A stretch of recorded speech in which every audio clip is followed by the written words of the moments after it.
Tapi saya mau tekenin penutup nih ya, tanggung jawab pendidikan terbesar itu ada di tangan orang tua. Sekolah, guru, atau siapapun yang mengajarkan anak kita adalah partner orang tua.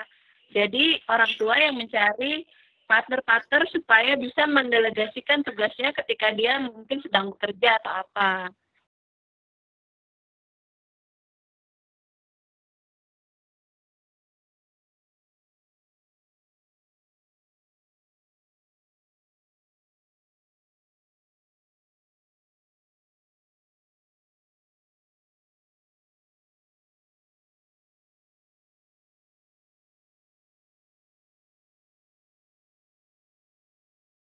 Nyari inspirasi. Ini perdana kita bersama seorang ibu, seorang mak-mak. Bu Andri, sorry, seorang mama edisi perdana ini spesial banget. Beliau juga spesial buat saya karena baru sekali ketemu, tapi emang saya udah pengen banget sih ketemu sama beliau pada saat itu. Pengen banget karena memang mau menggali informasi, menggali cerita, menggali pengalaman tentang pendidikan anak-anaknya, apa yang telah ia lakukan untuk anak-anaknya. Menurut saya itu paradigma baru buat saya, sesuatu yang tidak biasa. Jadi saya akan hadirkan juga beliau kepada Bapak Ibu sekalian, semoga nantinya benar-benar kita bisa mendapatkan yang namanya inspirasi dari beliau. Kita akan berbicara mungkin sekitar 1 jam, 1,5 jam, 2 jam. Kalau saya mungkin nggak bisa banyak-banyak bicara ya, tapi ibunya ini saya nggak tahu nih bakal rame kayaknya. Yuk, yuk, yuk, Bu, masuk Bu. Yuk, yuk, yuk. Nah, masuk deh. Tadi mau ngomong apa, lupa lagi. Mataku udah gak enak nih, puyeng lagi kebanyakan kerjaan, pusing sampai lebaran. Asik.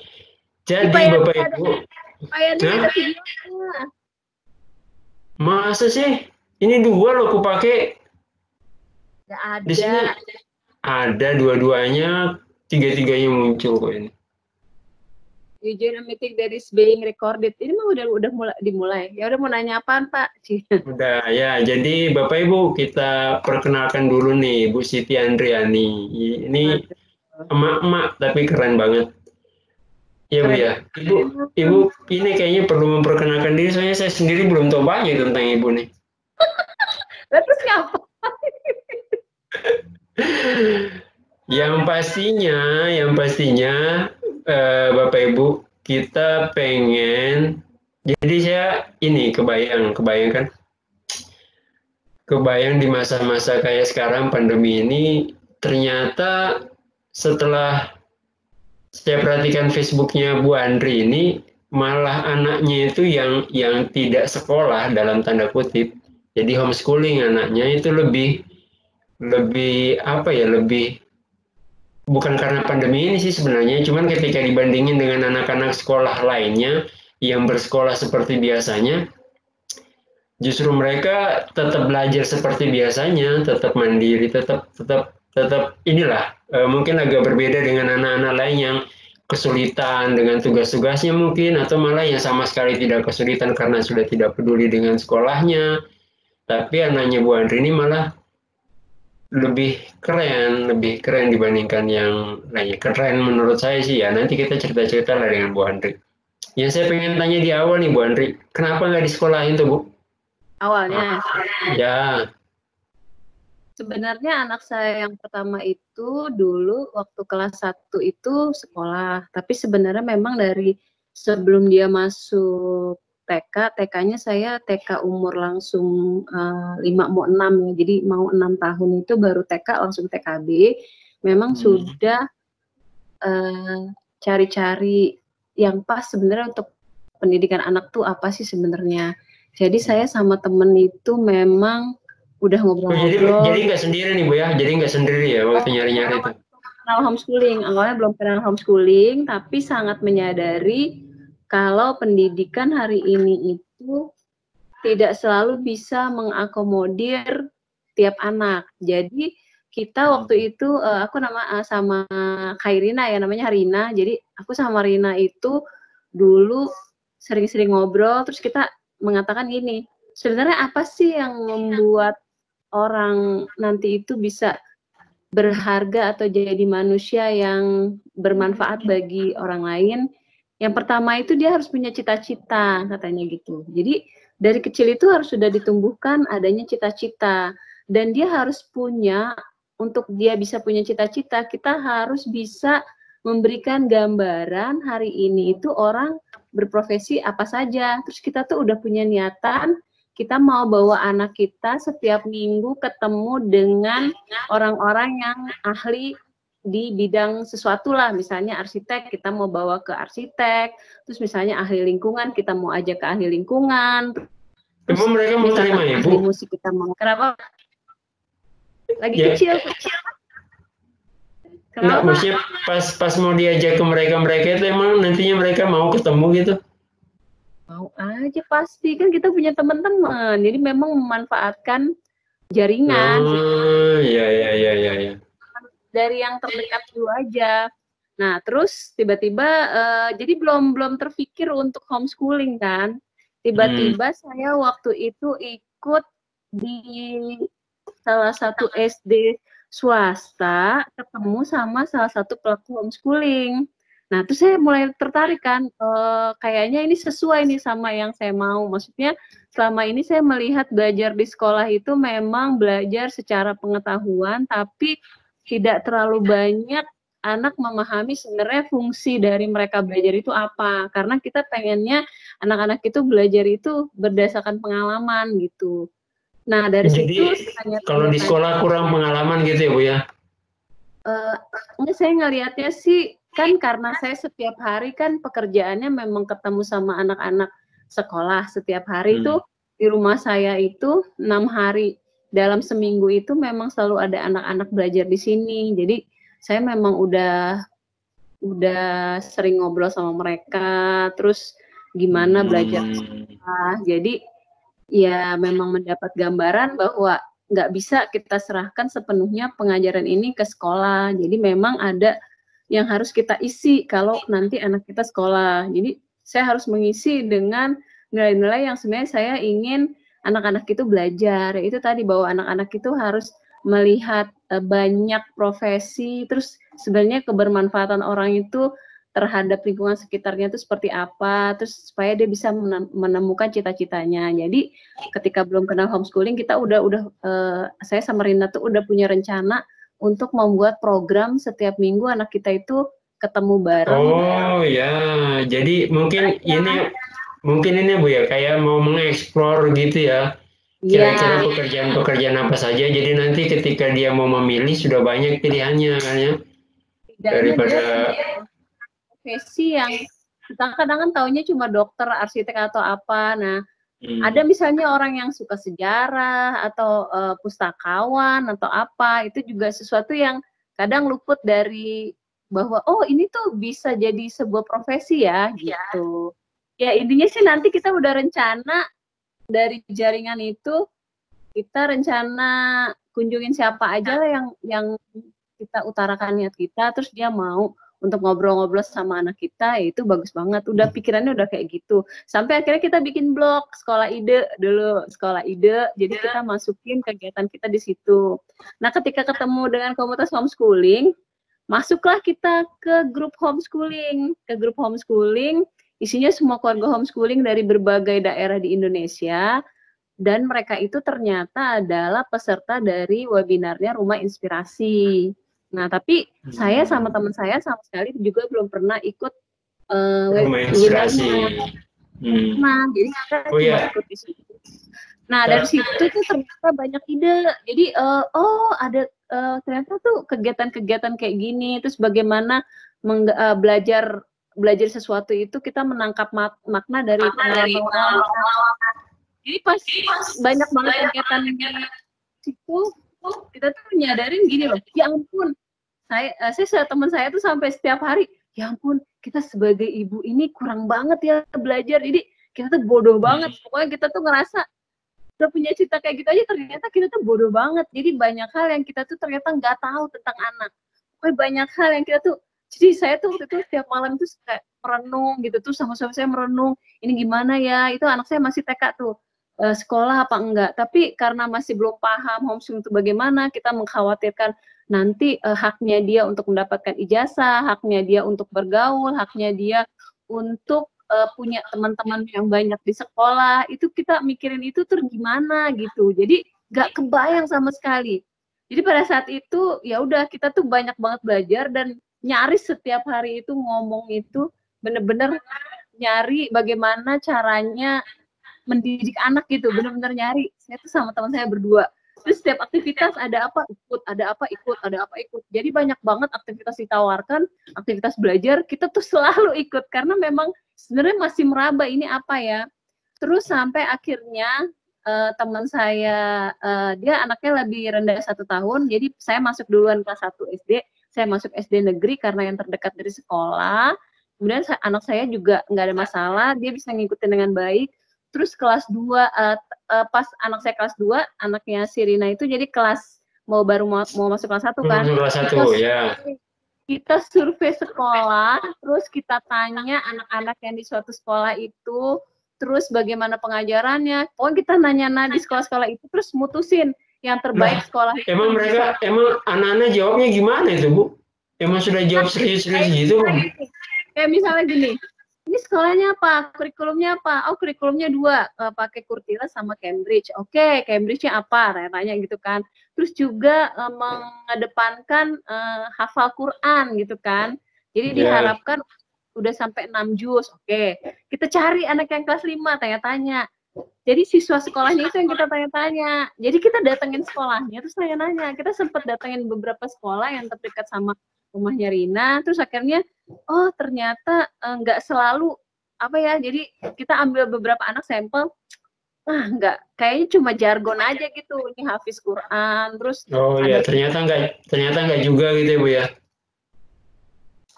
Kita minta surat yang biasa aja gitu, pengen denger makhrajnya, pengen denger apa tajwidnya dia gimana gitu, ternyata nggak juga, jadi nggak jaminan ya. Jadi bahasa promosi aja ya berarti ya. Ya, makanya ya udahlah kita akhirnya, dan saya juga dan setelah itu Bu, akhirnya artinya kan ketika dapat yang kayak gitu akhirnya memilih untuk homeschooling saja, nggak usah di sekolah saja. Itu apakah belum milih. Jadi itu saya nyari sekolah buat jadi kami berdua nyari sekolah buat anaknya teman saya, karena teman saya itu dua-duanya orang tua bekerja. Jadi kalau dia nggak ada pilihan homeschooling, tapi sangat setuju sama ide homeschooling dan berusaha untuk mengisi kekosongan yang dari sekolah. Terus dapat mungkin dia cari partner sekolah yang kan agak wagu Bu, maksudnya kan kerja dua-dua. Terus tapi mau mengisi kekosongan di sekolah lah, dianya aja kerja, gimana mau mengisi kan ya? Maksudnya kenapa harus berpikir bahwa di sekolah kurang gitu loh. Padahal kan kurikulumnya lengkap. Karena kita udah mensurvei praktek-praktek di sekolah terdekat. Biar bagaimanapun tidak bisa sepenuhnya diberikan kepada guru di sekolah. Jadi kita sebagai orang tua itu betul-betul harus kenal sama anak kita, terus ya mengisi apa sih sebenarnya yang kurang dari sekolah gitu. Jadi kita juga paham guru di sekolah itu nggak sepenuhnya bisa mantengin anak kita gitu. Tetap aja kan orang tua. Makanya kalau teman saya tuh punya kesadaran walaupun dia bekerja dua-duanya, tapi tetap harus mengisi anaknya. Makanya dia setuju sama ide homeschooling bahwa tanggung jawab terbesar itu adalah di tangan orang tua gitu. Pendidikan. Cuman gimana tuh Bu kalau misalnya dia tidak ingin menyekolahkan anaknya, dia pengen homeschooling ya, karena katanya di sekolah misalnya kurang lengkap dia. Tapi kalau misalnya hanya di rumah saja, apakah sudah yakin bahwa akan lengkap juga gitu? Artinya kenapa tidak dijalani dua-duanya? Mungkin nggak sih jalani dua-duanya? Teman saya kan jalani dua-duanya. Teman saya itu anaknya sekolah. Sampai hari ini sekolah. Anaknya Tapi sekolah tetap. iya, teman saya itu anaknya sekolah, tapi dia mengisi. Jadi homeschooling itu sebenarnya juga bukan jadi suatu keharusan, tapi sebagai suatu pilihan. Pilihan menurut tiap keluarga ini loh yang terbaik. Nah, Nah saya itu sama teman saya nggak pengen ke temannya Bu Andri sih, pengennya ke Bu Andrinya nih loh, kan Bu Andri lebih kenapa khusus nih. homeschooling? Ya, Ya full total. Nah ya kenapa ceritanya kenapa?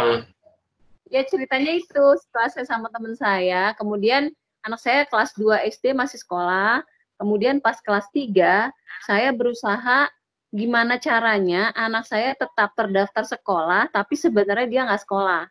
Jadi itu Kenapa istilahnya kenapa pengen nggak sekolah? karena di sekolahnya nggak cukup. Jadi ya itu karena saya ngeliat gini loh, dia pagi nih Ya. bangun jam 5, setengah 6, Hmm, terus sarapan, terus dia berangkat sekolah, saya tinggal ya. di sekolah bergaul gini, saya tanya belajar apa, ya belajarnya itu belajar yang sesuatu yang ya udah misalnya belajar bahasa Indonesia, nyalin gini, belajar apa diceritakan gini, tapi konteks dengan kehidupan sehari-harinya itu kurang gitu, kayak misalnya belajar bahasa Inggris nih, gampangnya belajar bahasa Inggris kan Oh sekarang ya. tapi Nah ini bisa berinteraksi atau ngobrol atau memperoleh ilmu pengetahuan dari bahasa itu nggak bisa, hanya sebatas pelajaran saja, semua kayak gitu. Nah ya jadi saya tapi bukan karena kecewa kan ya, bukan karena kecewa dengan sekolah kan ya. Itu lebih kepada merasa beda, merasa saya nggak bukan kecewa dari sekolah tapi merasa sekolah ini kurang, itu aja.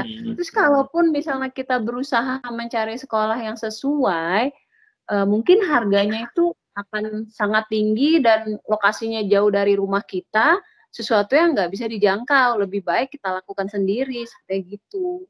Jadi bisa dibilang saya pengen mendapatkan pendidikan yang sangat baik, tapi dengan harga semurah-murahnya yang disesuaikan dengan kantong keluarga saya. nah ini keren nih ini ternyata ujung-ujungnya di situ juga ya Bu ya, pokoknya nyari yang murah. Ya Karena ya ya ya ya.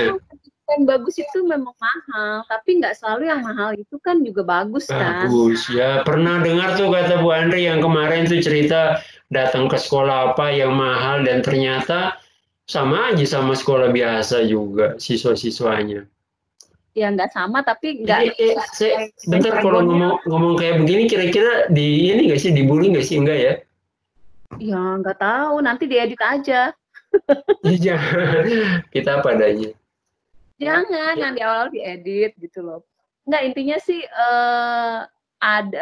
jadi gini, kalau di komunitas saya nggak ada yang homeschooling itu karena kecewa sama sekolah. Jadi homeschooling itu bukan sebuah pelarian, tapi sebuah pilihan. Jadi kalau misalkan ada anak dibully, kemudian homeschooling itu sebenarnya kurang tepat. Kenapa? Dia lari dari masalah. Jadi kalau mau homeschooling, masalah bullynya diselesaikan dahulu.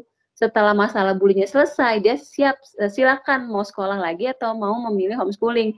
Jadi bukan pelarian. Ini yang sering banyak jadi salah. Ah, anak dibully ya udah homeschooling aja. Enggak kayak gitu. Ya, Bully keuntungannya apa sih Bu? Kalau misalnya homeschooling, keuntungannya apa? Maksudnya dari yang Bu Andri lihat kan sudah pernah sekolah dua tahun sudah pernah sekolah. Lalu apa sih perbedaannya yang Bu Andri lihat setelah setelah tidak sekolah lagi itu kira-kira seperti apa? beda banget energinya.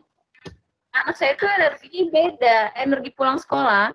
Jadi gini, rutinitas homeschooling pun itu dari pagi sampai kadang sampai malam. Tapi energinya itu full terus. Tapi kalau sekolah, jam 2 kan pulang. Itu udah Ya, kelelahannya sangat gitu loh. Dari situ aja udah kelihatan satu, kelelahan itu sangat. Jadi saya melihat di sekolah itu benar-benar kelelahan jiwa dan raga sepertinya gitu loh. Tapi kalau di sini dia hanya kelelahan fisik. Jadi ketika tidur besok paginya recharge lagi. ya. Gitu. Kalau saya malah penasaran kayak gini, misalnya saya buat homeschooling apa artinya tidak menyekolahkan anak saya ke sekolah, tapi mau homeschooling. emang kira-kira anak saya bisa energinya seperti anak Bu ini nggak sih? Maksudnya apa yang membuat anak-anak itu lebih berenergi kalau di rumah belajar sama Bu Andri sendiri timbang di sekolah? Takutnya saya nanti malah ketika saya praktekin malah malah tambah. Nih, Saya gini loh Bu, saya tuh kan kadang saya bentar, kadang khawatirnya tuh misalnya kayak gini. Ya contoh kayak sekarang deh, akhirnya kan mungkin tidak semua, tapi anak-anak kan ada juga yang memilih untuk tidak belajar, bermain, malah mumpung libur. Nah, kekhawatirannya seperti itu kan saya ada juga. Jadi ketika misalnya saya tidak menyekolahkan anak, saya malah nggak tahu nih dia belajar apa enggak kayak gitu. Nah, kira-kira kalau Bu Andri gimana tuh? Sampai si Afra tetap mau belajar, walaupun tidak sekolah. belajar itu apa? Belajar itu apa? Belajar mencari tahu yang tidak tahu misalnya. Mencari tahu apa yang dipengenin. Berubah. Jadi kalau homeschooling, pertama, seluruh keluarga itu pada dasarnya harus homeschooling. Jadi anak yang homeschooling bukan berarti orang tuanya ngajarin aja. Tapi ibu, bapak, adik, kakak semua itu juga homeschooling.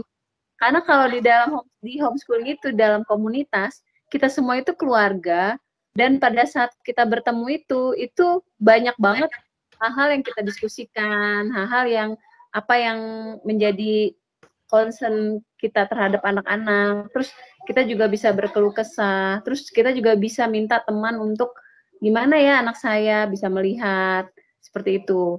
Terus juga mereka berarti juga harus tergabung dalam komunitas ya Bu ya. Maksudnya kalau jalanin sendiri-sendiri kayaknya agak berat ya Bu ya. Kalau saya merasanya saya butuh komunitas karena nggak bisa sendiri.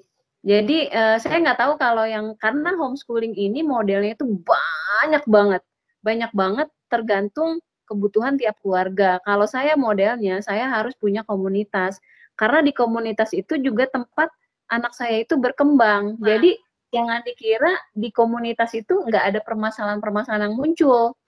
Misalnya gini, ini kita udah settle nih, ada sekian anak. Tiba-tiba ada anak baru masuk, jeng-jeng gitu kan. Nah, gimana nih sikap anak kita nih? Apakah dengan orang yang baru ini, dia menekan atau malah menjauhi atau bagaimana? Itu juga sebuah proses yang dijalani anak-anak, sama seperti anak di sekolah. Terus jangan dikira ya. Bu, bentar Bu, hubungannya sama kurikulum nanti bagaimana tuh? Apa yang dia pelajari itu kan? Ini dia, kalau di homeschooling itu inti belajarnya itu tergantung nilai yang atau tujuan pendidikan yang dibawa sama keluarga. Menurut keluarga, pendidikan itu tujuannya itu untuk apa sih? Nah, jadi berangkatnya dari tujuan pendidikan. Jadi filosofinya keluarga itu melakukan homeschooling itu apa? Menggunakan metode ini tuh kenapa? Kayak misalnya banyak teman-teman yang ada metode di homeschooling itu macam-macam kan. Ada Waldorf, ada Charlotte Manson, ada unschooling, ada eclectic. Jadi metode-metode yang ada fitrah based education. Jadi itu banyak sekali. Montessori itu kan juga ya. Saya nggak tahu itu apa, tapi pernah dengar. Banyak sekali, dan setiap orang itu harus diawali dari kenapa saya memilih suatu metode gitu. Jadi bukan kayak ikut-ikutan. Kalau di homeschooling ikut-ikutan itu sebenarnya agak bahaya juga ya, karena dia akan ngelihat keluarga dia beda sama orang lain, terus nanti bisa jadi merasa terintimidasi. Itu hal-hal yang biasanya kalau yang di awal-awal ngelihat anak lain udah bisa kayak gini, wah anak lain udah bisa kemana-mana, terus anak lain udah pinter ini, anak kita belum. Nah, kadang kita merasa terintimidasi. Nah, karena kita nggak punya tujuan. Jadi kalau mau homeschooling itu pertama harus yakinin dulu tujuannya apa homeschooling gitu loh. Kenapa harus tujuannya apa, Bu? Kalau saya tujuannya memang saya itu ingin kalau anak saya itu jadi pendidikan buat saya itu intinya kan kalau suami saya itu nggak macam-macam menjadi orang yang bermanfaat gitu kan. Jadi orang yang sebaik-baik manusia adalah yang bermanfaat, dan itu kan memang abstrak banget kan. Dan saya menjalaninya itu gimana caranya anak saya ini dapat hidup di dalam kondisi seperti adanya keluarga saya hari ini, tapi memegang nilai-nilai ketangguhan, kejujuran, dan juga dia bisa punya kreativitas gitu loh untuk ketika ada dunia baru, bagaimana dia bereaksi terhadap itu gitu loh. Karena saya suka itu paparan keluarganya itu justru sangat beragam, beda banget sama sekolah. Berarti kalau Bu Andri nggak terlalu bukan nggak terlalu peduli sih, cuman maksudnya tujuan utamanya bukan ke kemampuan dia dalam bermatematika atau kemampuan dia dalam berbahasa Inggris misalnya atau dalam PPKN-nya, bukan yang kayak gitu ya Bu ya. Memang gimana dia bisa menghadapi sebuah dunia baru, beradaptasi di dalamnya dan menjadi orang yang bermanfaat. Wow, keren itu. Enggak, simpel aja. Teman-teman saya lebih mulia lagi, lebih bisa menetapkan macam-macamnya. Karena kan kalau metode yang lain itu memang benar, misalnya akademiknya itu sekian jam itu memang betul-betul. Kalau yang saya wajibkan ke anak-anak itu hanya matematika dan membaca buku yang dia suka. Udah, bukunya karena ibunya guru matematika. Jadi teman-teman Bapak Ibu sekalian, Bu Andri ini guru bukan ya? Guru juga ya Bu ya.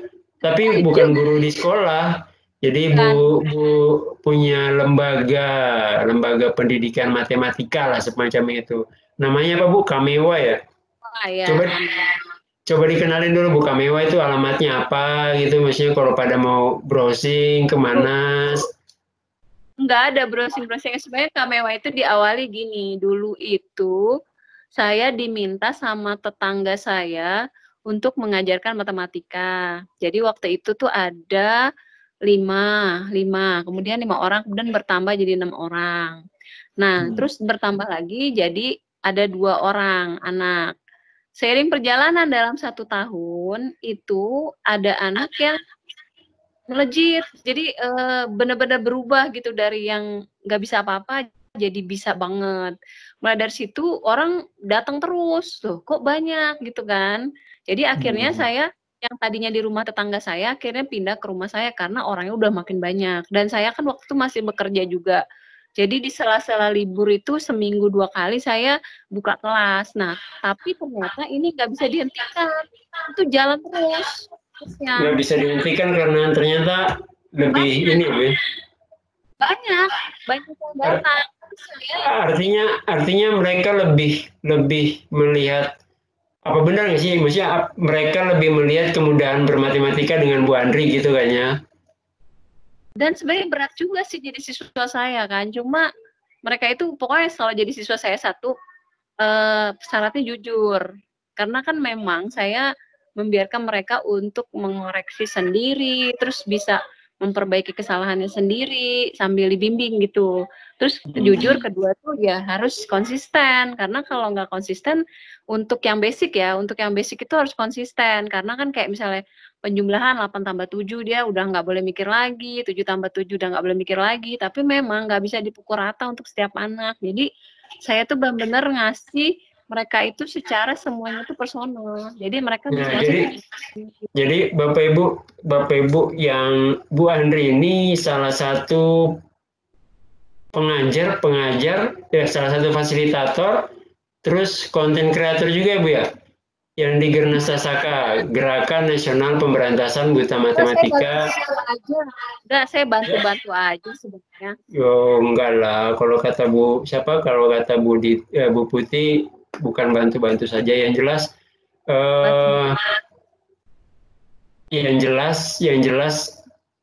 saya sudah kemarin seminggu ya Bu ya, sama Bu Andri itu matematikanya keren banget.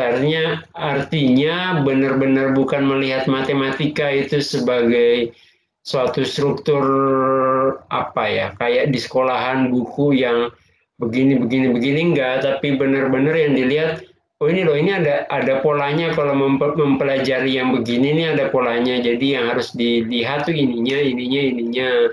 bukan benar-benar kayak di buku yang langkah per langkah juga sih, cuman gimana ya Bu ya mau bilanginnya ya. Jadi apa, ada sesuatu yang diungkap tapi dari cara pandang yang berbeda gitu. Jadi lebih memudahkan dan banyak praktik-praktik yang kontekstual banget. Ini kan menyasar guru-guru SD kemarin pelatihannya untuk Garnas Sasaka. Jadi perlu di kamewanya di apa namanya IG-nya kayaknya perlu di publish biar banyak yang datang ke sana lihat-lihat. Udah di publik dan itu belum diisi lagi. Saya mau ngisi kristalografi ini belum sempet bikin gambarnya.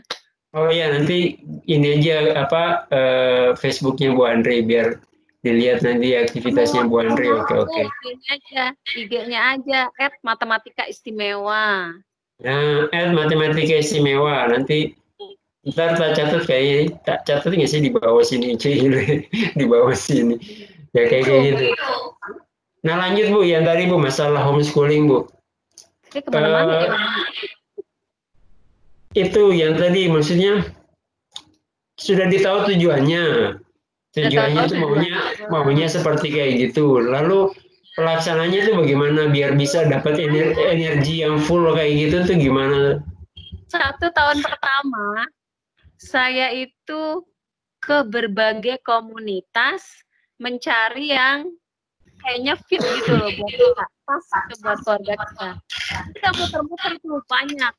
Komunitasnya tuh ada yang di Tangerang Selatan, ada yang pernah di Bekasi, ada yang pernah di Jakarta Timur, ada yang pernah ya pokoknya kelilingan komunitas saja deh tuh. Ada yang di Jakarta Barat, pernah juga di Bogor, ikut-ikutan aja supaya mengenal banyak teman-teman homeschooling. Tapi cuma sekedar berkunjung lihat-lihat aja gitu. Sampai itu 1 tahun loh, 1 tahun itu cuma jalan-jalan ke komunitas dan nggak punya target apa-apa. Jadi pertama kali itu justru saya itu mindahin pelajaran sekolah ke rumah. Jadi di tahun jadi kayak belajar biasa aja gitu Bu ya, tapi di rumah gitu. Rumah itu seperti yang mungkin yang dilakukan teman-teman school from home sekarang. Jadi mindahin sekolah ke rumah. Nah itu tuh apa ya? Anak saya sih sepakat aja. Tapi tuh saya kok ngelihat kok kayaknya nggak enak gitu loh. Terus kayak nggak pas gitu. Jadi kita cari lagi format, kita ngobrol lagi sama teman-teman yang udah lebih senior, terus kita tanya-tanya lagi, ya intinya belajar lah, baca buku, ketemu orang, terus ya ikut-ikut kegiatan, ikut aja, sok kenal aja deh. Hebatnya tuh kalau di homeschooling itu, kalau misalnya di FB, orang homeschooling, itu kita ketemu itu nanti kayak teman aja, kayak teman udah lama gitu, karena mungkin sama-sama senasib homeschooling ya, jadi kenal-kenal aja, terus jadi kayak aktif gitu. Bayangin ya, jadi 1 tahun pertama itu kita bikin jadwal. Senin mata pelajarannya anu. Selasa anu. Terus nyobain dong, nggak cocok. Jadi nggak ada bedanya sama sekolah. Dan itu kok kayak gini banget, nggak enak gitu. Akhirnya ngikutin gimana alur komunitas saja. Jadi ada kegiatan, misalnya waktu itu ada kayak semacam kontributor berita gitu, ngajarin tentang bagaimana memuat berita, ikut. Terus ada yang ngajarin itu tentang emang umurnya Afra sudah bisa untuk ikut yang kayak gituan. Kalau di homeschooling itu anak-anak itu cuma dibagi 2 biasanya, yang kecil sama yang gede, yang 9 ke atas itu bisa aja ikut, dan kita itu nggak ada harus tugas tuh kayak di sekolah gitu loh. Jadi anak itu didekatkan kepada ahlinya kan, ahlinya tuh bercerita betapa senangnya menjadi kontributor ini, terus biasanya kesulitannya begini. Mendengarkan itu tuh jadi semacam sebuah sebuah energi, karena energinya kayak nyampe gitu loh. Karena dia menceritakan suatu hal yang memang jadi concernnya dia dan energi di situ. Jadi ketika dia menyampaikan tuh nyampe, karena yang menyampaikan itu adalah memang orang yang berkecimpung di situ, orang ahlinya. Itu bedanya sama sekolah. Kalau di sekolah kan guru satu, SD iya. Nah, harus semuanya. Ini enggak, misalnya ahli masak gitu ya, dia energinya dapet gitu loh. Oh dia hebat ya gini. Kalau misalnya ahli gambar, didapat juga karena memang dia berkecimpung di situ. Berarti Ahli kan bahasa. sebenarnya sekolah juga bisa kan Bu ya kalau kayak gitu. Ya tinggal diantar aja ke ahli-ahlinya. Bisa, Berarti bukan masalah di pendidikan di sekolahnya berarti, tapi lebih masalah ke gurunya mungkin ya. Enggak, please saya juga guru jadi jangan dibully. Enggak, maksudnya terbentur kira-kira banyak. Kan susah loh kalau misalnya nggak punya jaringan menghadirkan orang di jam sekolah. Kalau kita kan orang homeschooling ngikutin dia. Misalnya dia bisanya hari Minggu, kita bikin acaranya Minggu. Misalnya dia bisa malam, kita bikin acaranya malam. Kan begitu, kita ngikutin orang itu. Nah, sementara kalau di sekolah, orang itu harus ngikutin sekolah. Jadwalnya belum tentu bisa kan? Oh iya, benar. Jadi kalau orang homeschooling itu lebih kita mendatangi guru gitu loh, kita yang datengin, jadi bukan gurunya. Berarti kalau gurunya bisa bertindak sebagai ahli-ahlinya tuh berarti keren banget itu guru ya, maksudnya ketika tentang ya. Saya aja nggak ahli semua. Udah serahkan nama yang lebih ahli, yang lingkungan, nama ahli lingkungan, yang parentingnya bagus ya udah, ya serahkan gitu. Dan tapi kita di homeschooling itu belajar juga jadinya untuk coba menyampaikan sesuatu ke anak-anak tipe kayak gini kita belajar juga karena mau nggak mau di komunitas tuh harus belajar untuk menyampaikan sesuatu. Jadi orang tua itu belajar untuk jadi guru juga. Makanya di homeschooling itu nggak bisa cuman anaknya doang, semua. Bahkan misalnya bayi pun kadang dibawa ya, kita bermain sama bayi itu seperti apa. Terus gimana tuh Bu naik kelasnya si Afra coba? Lah dia pelajarannya kayak gitu nggak jelas. Sorry. Ya maksudnya kan nggak kayak di sekolah kan kurikulumnya jelas. Ininya naik ini kesini lah.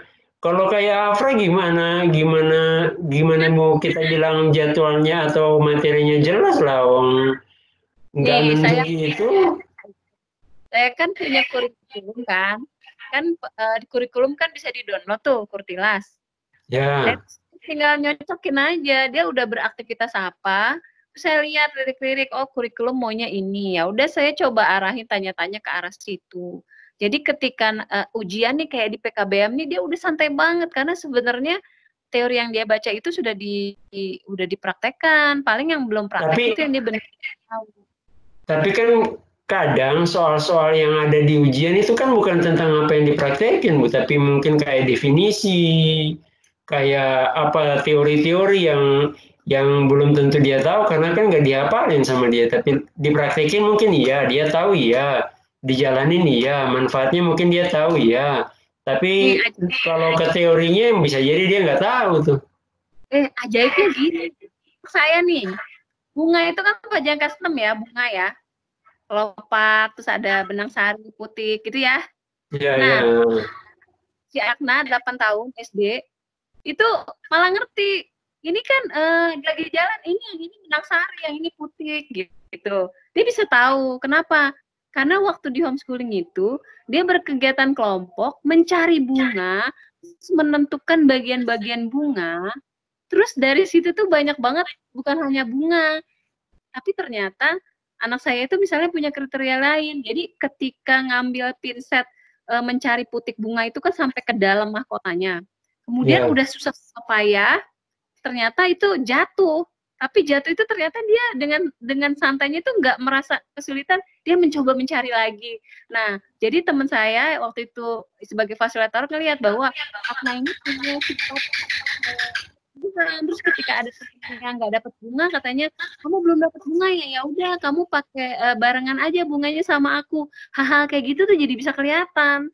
Dan ternyata bunga itu pelajaran kelas 6. Jadi saya checklist aja, oh ini dia udah belajar. Nah, ketika nanti dia mau ujian bagian-bagian bunga, cuma tinggal nge-recall aja, terus paling tinggal hafalan nama-namanya. Karena kan ketika nanti udah mau deket ujian, 1 tahun itu di PKBM tuh di drilling soal.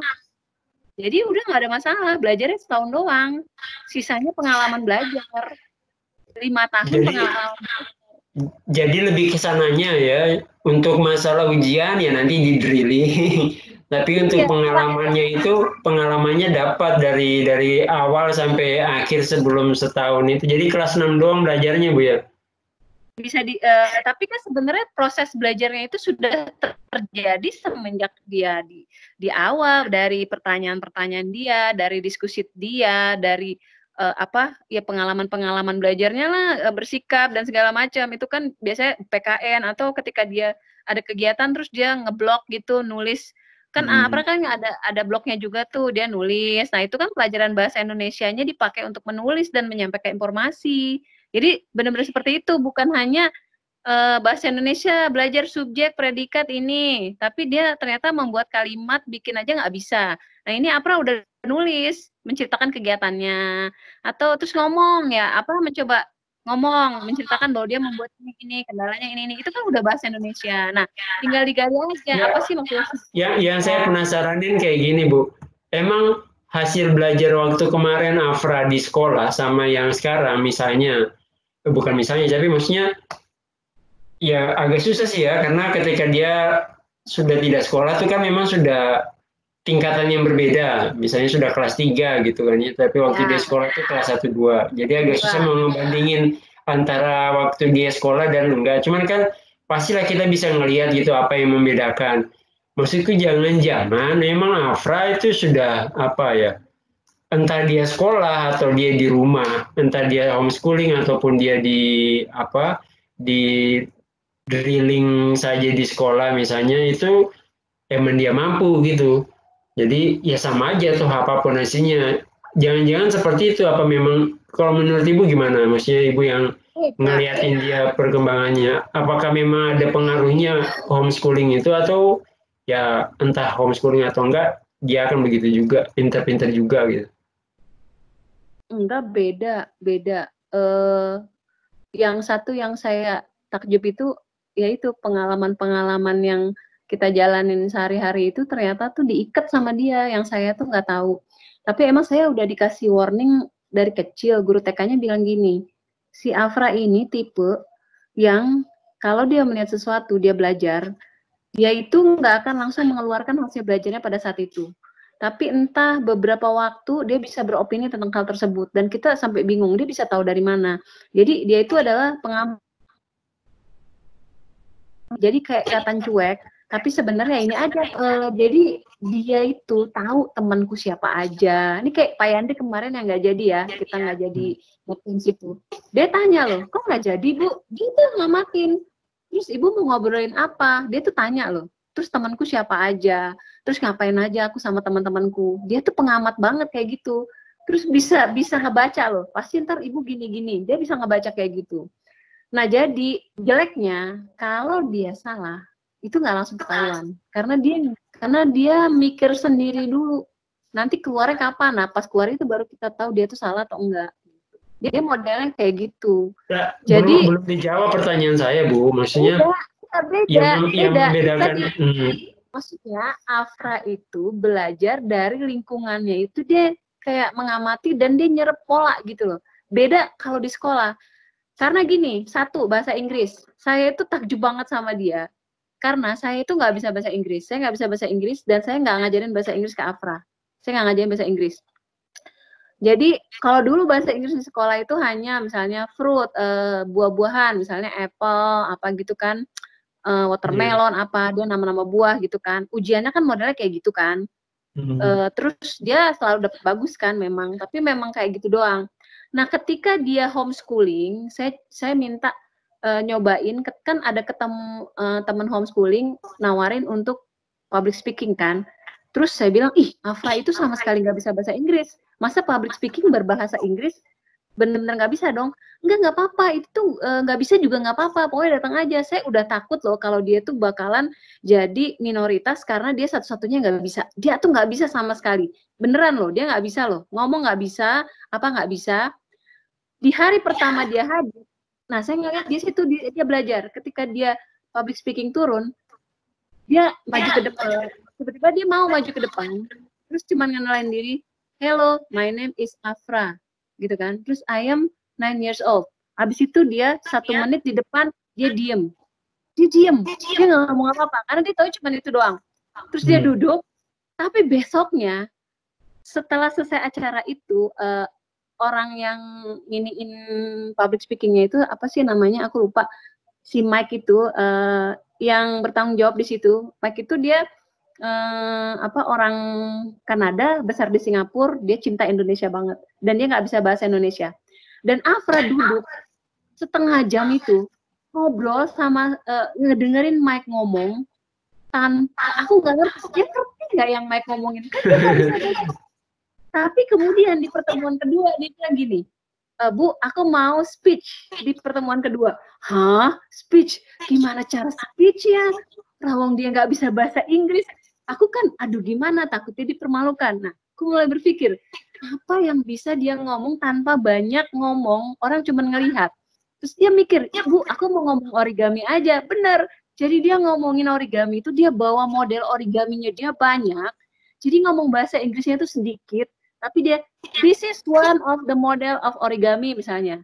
This one, gitu. Tapi ternyata itu karena dia bawa model, temennya seneng. Di situ dia dapat kepercayaan diri dan saya nggak tahu gimana caranya dia belajar. Akhirnya itu kok fasih, lidahnya itu ngomong bahasa Inggris. Saya juga bingung.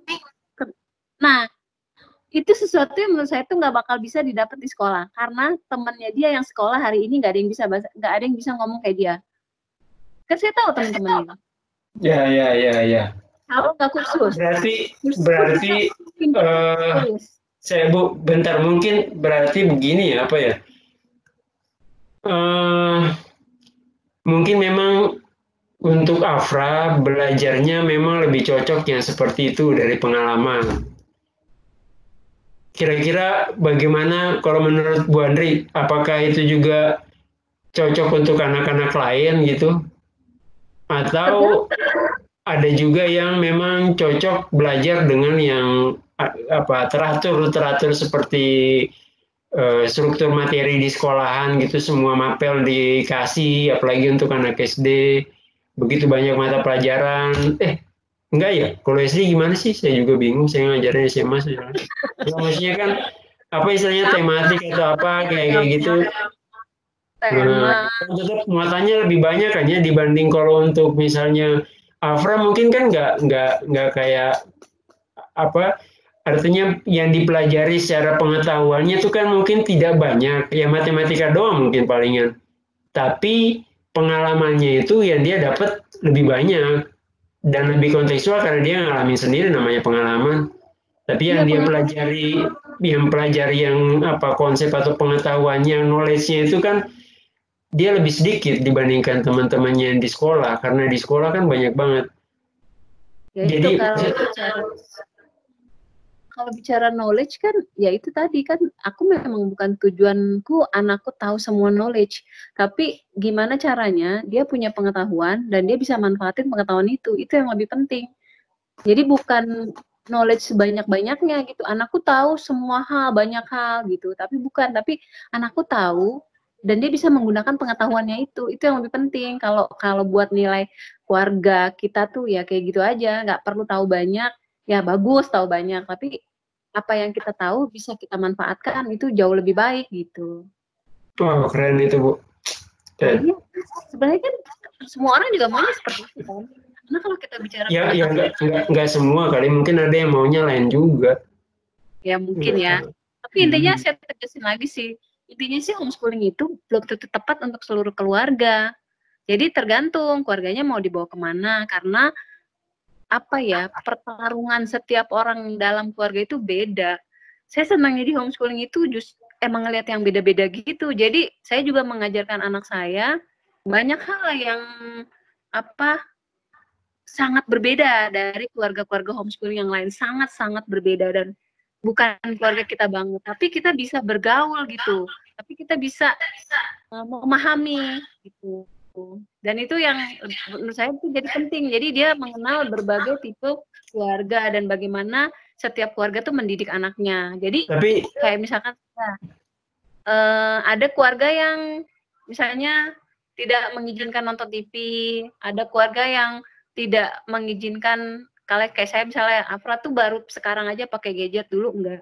Dan saya bilang, tapi temennya ada yang sudah diizinkan gadget, dari masa kecil. Karena kan setiap keluarga kan beda-beda kebutuhan. Jadi saya bilang, kenapa itu berbeda? Karena memang keluarga kita beda. Jadi aku mengajarkan dia untuk melihat keluarga lain itu belum tentu sama-sama kita. Jadi nggak usah lah, misalnya dia kok boleh, jadi nggak ada tuh anakku keluar, kok kalau anak ini boleh pakai handphone, kok aku nggak boleh. Itu kita udah sepakatin bersama bahwa kita, jadi saya sudah memahamkan dia kenapa saya menahan selama mungkin dia nggak punya gadget, karena kayak gini loh, kepengennya kayak gini, karena saya punya pikiran kayak gini. Terus kira-kira dia bisa menerima atau enggak, itu didiskusikan. Tapi teman saya kenapa dari kecil juga sudah membolehkan gadget, dia juga punya alasannya sendiri. Dan saya tinggal bandingin, menurut kamu bagaimana? Tepat nggak itu diterapkan di keluarga kita? Enggak, ya udah gitu. Jadi lebih banyak diskusinya, itu yang bedanya sama sekolah. Kalau sekolah itu kan lebih cenderung, kamu harus lakuin ini, udah lakuin. Kalau di sini kan, Iya, nurut ngikut jadinya.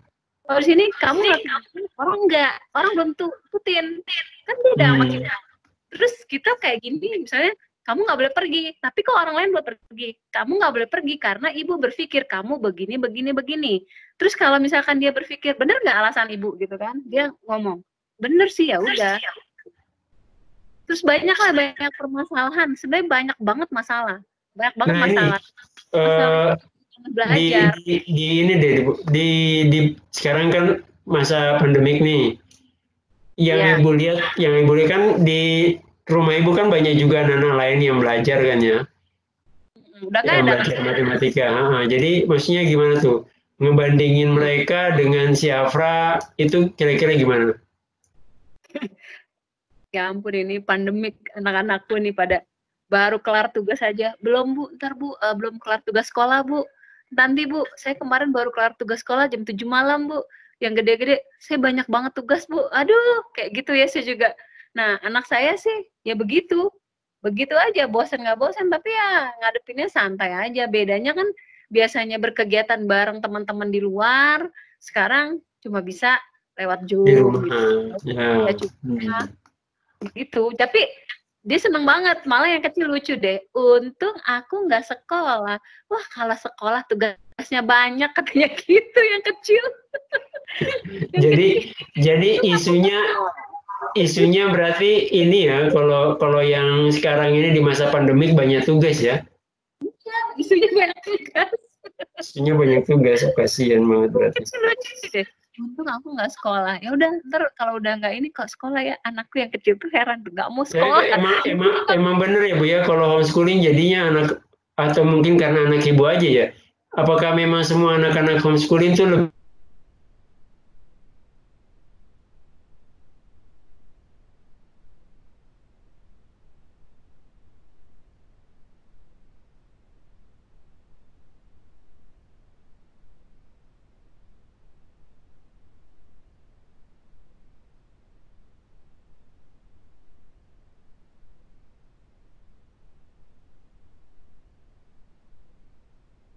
anak homeschooling kayak gitu atau gimana?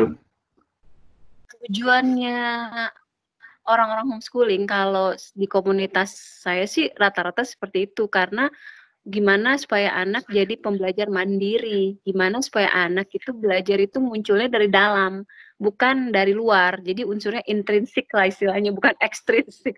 Tapi kayaknya bukan pengaruh ini kayaknya Bu ya, kalau masalah belajar mandiri mungkin bukan pengaruh dari sekolah juga ya, tapi pengaruh di dalam keluarga kayaknya ya.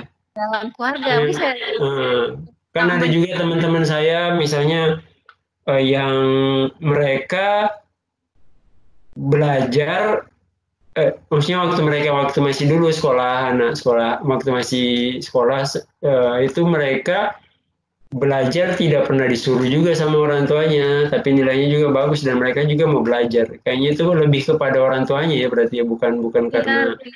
Makanya saya bilang tadi tugas utamanya itu ada di tangan orang tua sebenarnya. Tugas kalau di homeschooling itu kalau di komunitas saya nggak masalah sih mau sekolah atau enggak, cuma tanggung jawab pendidikan itu dari tangan orang tua. Jadi sekolah itu dan guru-guru lain itu adalah partner untuk orang tua mendidik anaknya. Jadi tanggung jawab utama pendidikannya itu ada di tangan orang tua, bukan di tangan siapapun. Itu konteks dari tanggung jawab pendidikan kalau teman-teman di komunitas itu memaknai yang namanya pendidikan. Yang namanya pokoknya tanggung jawabnya itu ada di tangan orang tua. sekolah, guru itu adalah partner. Jadi carilah partner yang bisa bekerja sama sama orang tua. Jadi jangan nggak percaya gitu. Jadi apapun pilihannya sebenarnya nggak ada masalah. Nah kalau anak sih memang kalau saya sih merasakan udah merasakan nyaman homeschooling. Jadi ya diterusin aja karena memang saya juga nggak nyangka ya banyak banget hal yang menurut saya itu kayaknya belajar tuh kayak gitu anakku ternyata.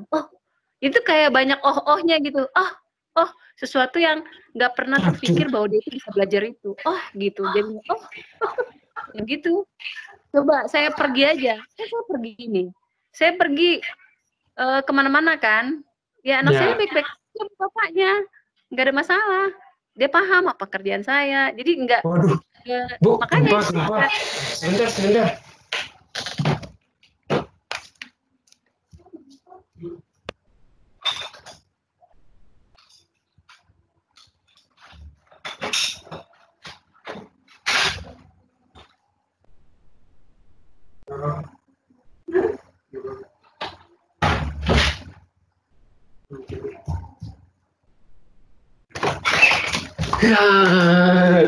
Gempa. Gak apa-apa. Ya Bu, lanjut Bu. Wah, ini edisi perdana ada gempa-gempanya juga. Masya Allah. Gempa, Pak. Iya, tadi sudah terasa sih beberapa detik sebelumnya tuh saya sudah terasa. Terus lama-lama kok semakin besar. Makanya ini kunci rumah tak letakin biar kalau ada apa-apa bisa tinggal keluar kita nanti. Semoga enggak. Sudah enggak. Astagfirullahaladzim. Ya, insya Allah enggak ada apa-apa lah. Nih pas ada gempa gini juga bisa jadi pembelajaran. Kita pernah manggil orang dari penanggulangan gempa gitu. Jadi ngajarin anak-anak.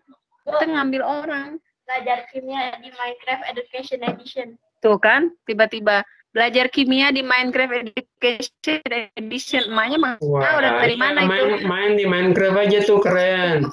Microsoft, pakainya Microsoft dong. Halo Afra.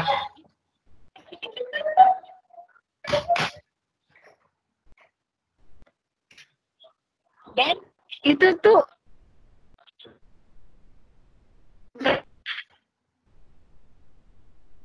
ya. Suaranya putus-putus, Bu. Putus-putus ya? Iya. Ini sekarang masih putus-putus. Oh, sudah enggak. Nih Bu Andri sudah hampir nggak tahu nih sudah sejam atau belum ya? Kayaknya belum sih ya. Tadi kan kita mulainya lewat. Saya pengen ini nih kalau misalnya buat saya, Bu Andri masih ini nggak sih? Gambarnya berhenti. Saya tuh nggak ngeliat gambar Pak Yandri yang tadi, nggak ada Pak Yandrinya. Oh ya udah, nggak apa-apa. Ini Bu Andri, maksudnya ada ini nggak sih saran atau gimana gitu buat guru-guru yang saat ini kan sedang melakukan pembelajaran jarak jauh. Nah, kira-kira ada tips atau trik atau apalah namanya yang bisa mungkin dari pengalaman Bu Andri selama ini melakukan homeschooling, mungkin ada yang bisa dipakai gitu sama guru-guru bagaimana membelajarkan sesuatu dengan cara yang Bu Andri lakukan yang mungkin bisa berhasil di masa pandemi kayak sekarang gini. Soalnya gimana ya, tiap anak itu kan ya, itu sih emang benar-benar kalau saya mikirnya di pandemi ini ya kan juga baca tuh ada undang-undang ternyata kan nggak wajib ya untuk mengejar materi, jadi lebih nggak anak-anak aja sih biasanya saya tanya gimana perasaannya, tapi biasanya itu kan sudah kan terus Tapi ada proses akademiknya yang sana lah, yang sebenarnya nggak usah terlalu banyak, yang nggak usah sampai Ya, jadi gimana. benar-benar jangan ini ya, berarti ya jangan ngajarin konsep yang apa terlalu banyak ngasih soal kayak gitu, kayaknya nggak pas banget ya Bu ya. Soalnya nggak usah terlalu banyak lah, dikit-dikit aja. Maksudnya intinya lebih banyak opini atau apa, misalnya lagi materi apa kaitin itu, tapi kamu nemuin ini nggak, materi ini di kehidupan sehari-hari, coba deh pikirkan. Udah kayak gitu cukup pertanyaan. Bisa kalau menurut saya.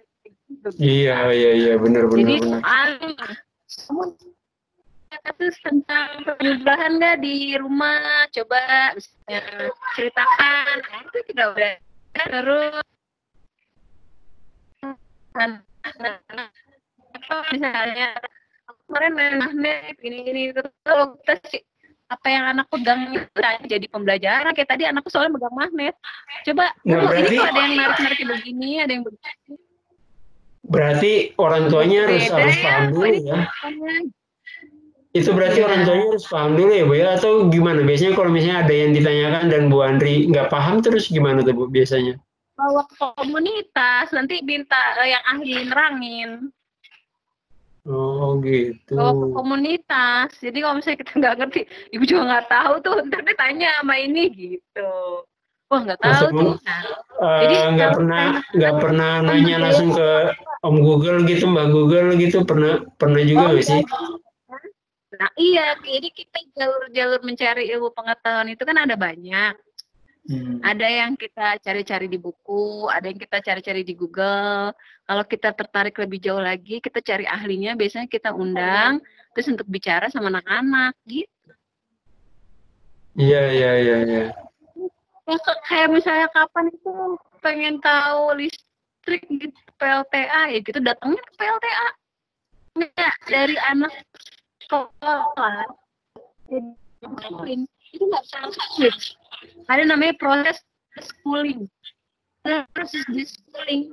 Jadi di proses schooling itu anak jangan ngapain, terserah mau ngapain, mau santai-santai kayak, mau sampai belajar pakai terserah. Proses schooling. Arti mungkin ya misalnya ketika mengajak anak untuk kepada proses mau bertanya ungkapkan itu, jadi nggak bisa langsung, kalian dulu. Dan ini karena sekolah itu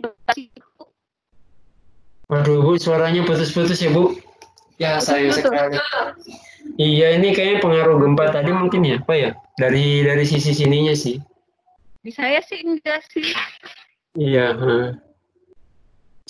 Jadi kita mau mengajak anak untuk mau nanya, mau ini, itu dibangunnya tuh nggak bisa langsung switch. Apalagi misalnya dari proses dari sebelum pandemi, terus pandemi pengen jadi kayak gitu, kayaknya sih agak sulit ya. Ya mungkin ini adalah start awal di sini harus dilanjutkan paling gitu. Tapi ya dengan proses yang ada sekarang, misalnya anak kok salah, nah dari situ jadi sumber belajar aja. Ini kenapa bisa salah? Kamu gimana prosesnya? Nah, jadi dari kesalahan-kesalahan itu anak belajar. Jadi saya rasa sih di pandemik ini jadi ada cara belajar baru dan anak-anak jadi ngerti. Ya nggak apa-apa, berarti apa yang dilakukan udah tinggal dilanjutkan saja. Karena dalam proses kita aja dari sekolah menjadi homeschooling itu nggak bisa langsung. Switch-nya itu ada proses. Anak tuh nggak diapa-apain, diler aja, maunya dia mau ngapain gitu. Yang penting nggak berbahaya ya, aman gitu. Aman. Dia ngapain aja, dia mau pikir balik apa kek sampai dia bosen. Nah ketika dia bosen, apa yang dia lakukan, itu yang kita ambil. Jadi itu proses awal ya, dari ketika dari bersekolah dan mau ke homeschooling. Ada namanya the schooling. Jadi ya proses nggak ngapa-ngapain. Jadi dia harus ibaratnya kayak netralin. Di sekolah tuh beda banget sama homeschooling. Jadi dia harus dipersiapkan lah. Nah ini Bu, terakhir kira-kira untuk ini matematika nih, khusus matematika. Maksudnya ada menurut Ibu deh gimana kira-kira kurikulum matematika untuk di SD misalnya, untuk di SD, khusus untuk SD dulu. Kira-kira harusnya seperti apa, Bu? Sebenarnya ini runutan ya. Kalau di SD itu kan udah langsung belajar terstruktur. Pas di usia dininya itu sebenarnya ada pemahaman-pemahaman yang harus dibangun dulu supaya dia siap untuk belajar terstruktur.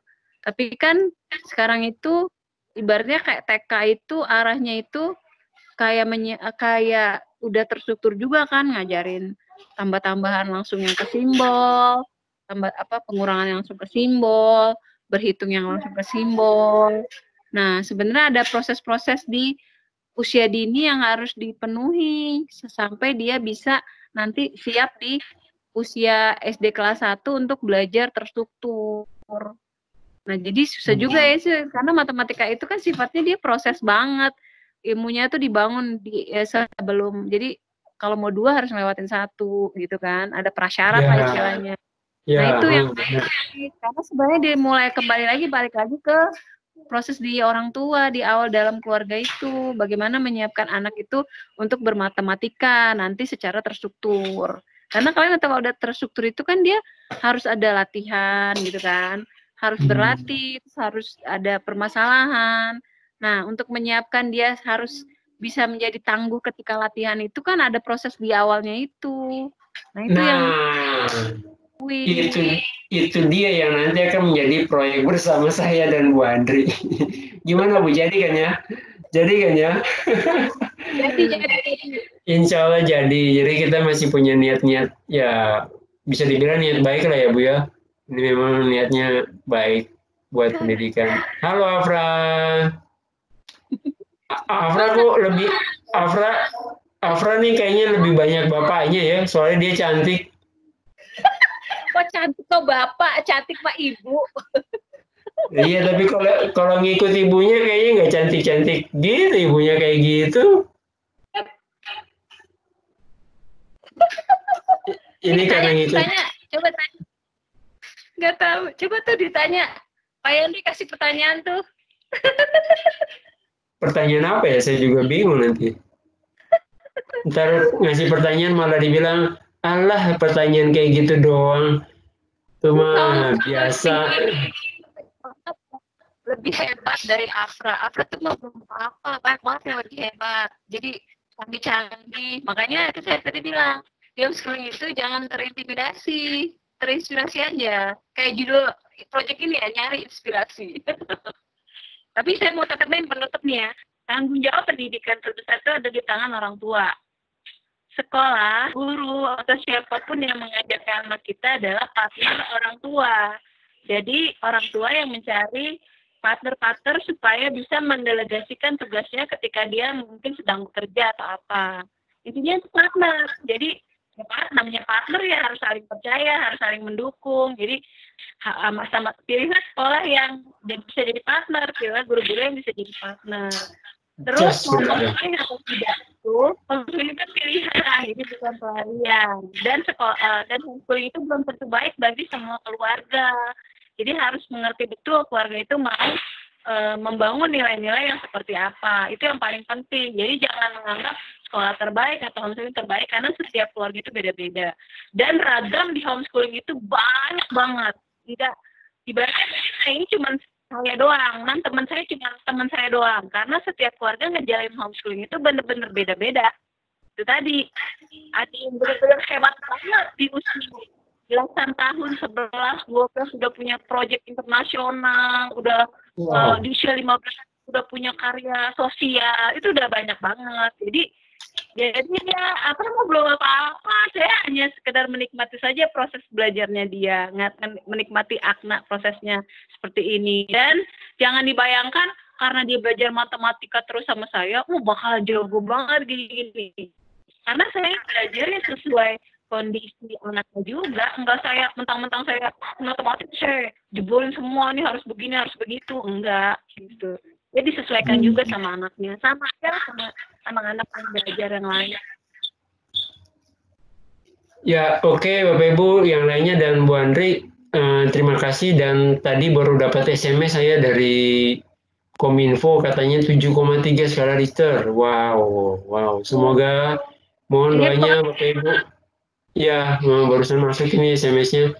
Mohon doanya Bu Andri biar tidak terjadi sesuatu yang tidak kita inginkan. Semoga kita selamat aja di sini. Terima kasih sudah hadir edisi perdana, spesial banget ini edisi perdana kita. Nyari inspirasi. Semoga Bapak Ibu yang lainnya juga bisa mendapatkan inspirasi dari pengalamannya Bu Andri bersama Afra dan Agna. Kita cukupkan dulu hari ini Bapak Ibu, nanti semoga berikut-berikutnya masih ada lagi yang bisa menginspirasi kita. Terima kasih Bu Andri. Assalamualaikum warahmatullahi wabarakatuh.